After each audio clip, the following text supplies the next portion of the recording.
Hi hello everyone. So இந்த வீடியோவில் இந்த மாதிரி ஒரு பைப் கிளீனர் வச்சு ஒரு ரப்பர் பேண்டை வந்து சூப்பராக மாற்ற போகிறோம். அது எப்படின்னு பார்த்துருவோமா?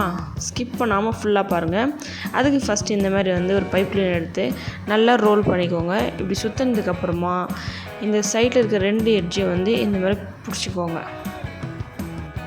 நெக்ஸ்ட்டு கீழே என்ன பண்ணுறீங்கன்னா இந்த மாதிரி நல்லா சுற்றி விட்டுருங்க.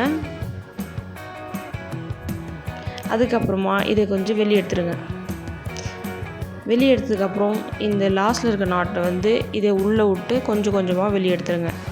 கொஞ்சம் கஷ்டமாக தான் இருக்கும், பரவாயில்ல, கொஞ்சம் ட்ரை பண்ணி பாருங்கள். அண்ட் நெக்ஸ்ட் என்ன பண்ணுறீங்கன்னா இது ஒரு பெட்டல்ஸும் வந்து செப்பரேட்டாக இது மாதிரி எடுத்துக்கோங்க.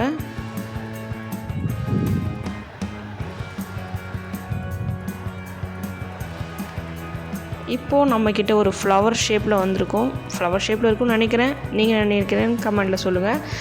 நெக்ஸ்ட் இதில் சென்டராக வைக்கிறதுக்காக இந்த மாதிரி ரோல் பண்ணி வச்சிட்டிங்கன்னா எக்ஸ்ட்ரா பீஸ் எல்லாம் கட் பண்ணிவிட்டு கீழே இருக்கிற இது வந்து இந்த மாதிரி சுற்றி விட்டுருங்க.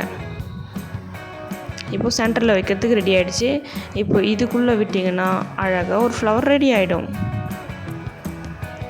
ஸோ இந்த பெட்டல்ஸ்லாம் இந்த மாதிரி மேலே தூக்குன மாதிரி வச்சிட்டிங்கன்னா பார்க்கவே ஒரு அழகான ஃப்ளவர் மாதிரி இருக்கும். பார்த்திங்களா, ஃப்ளவர் மாதிரி இருக்கா? நான் இதை ஃப்ளவர் நம்புகிறேன், நீங்களும் நம்புங்க. அதுக்கப்புறமா நம்ம வச்சுருக்க ரப்பர் பேண்ட் எடுத்து இந்த மாதிரி நல்லா சுற்றி விட்டுட்டிங்கன்னா நல்லா ஸ்ட்ராங்காக பிடிச்சிக்கும் அதில். இப்போது நம்ம சூப்பரான ரப்பர் பேண்ட் ரெடி ஆகிடும். நெக்ஸ்ட் என்ன, சப்ஸ்கிரைப் பண்ணிவிடுங்க.